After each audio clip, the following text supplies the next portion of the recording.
The normal rule on a limited liability entity like a corporation or LLC is that the owner's personal assets are not going to be liable or vulnerable to a claim from a plaintiff for a contract or tort like debts and obligations. And so when you form your limited liability company or your corporation, on day one, yeah, you got that limited liability protection. But the thing that's important to keep in mind is that over time, that limited liability protection can go away.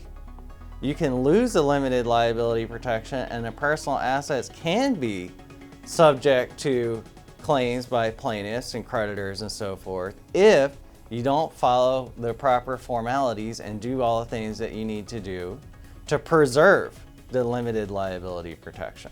The personal assets of the owners actually can be subject to claims by the plaintiff if the plaintiff is successful in piercing the corporate veil. And that's a legal term, we call it PCV. And it's a way that it's a theory where the plaintiff needs to show that the corporate form was used to harm another person, a third party, or to avoid a duty. There's several different ways that a plaintiff can seek to pierce the corporate veil. The main ones are failure of formalities, fraud, undercapitalization, or alter ego.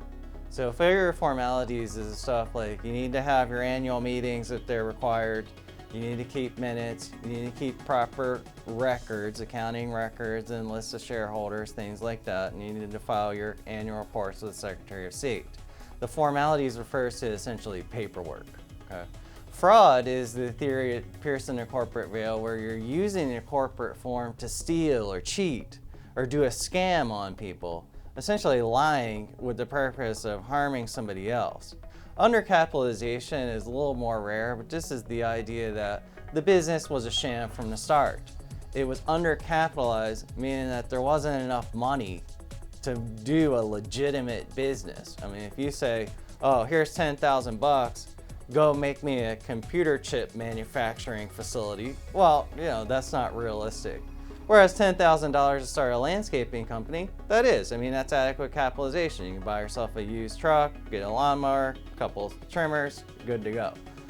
The last one is probably the most common. This is kind of a subset of failure of formalities, and this is called the theory of alter ego.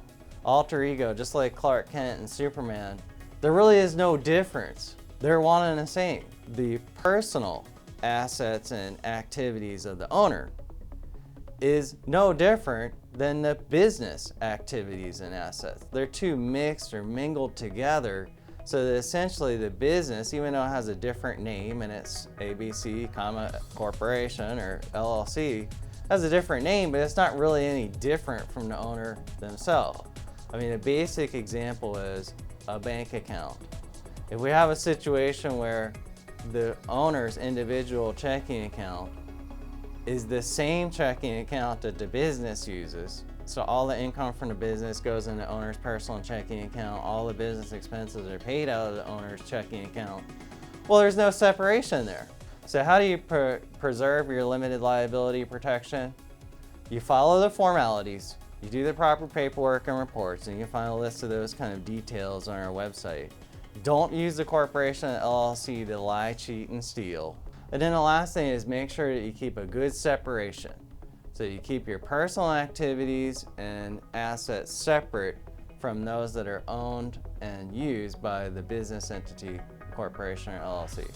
If you can tell your lawyer that you followed the formalities, you kept everything separate, and you really treated the business like a business, then you can be more confident, at least, that your limited liability protection is still in place just like it was on day one when you first formed the thing.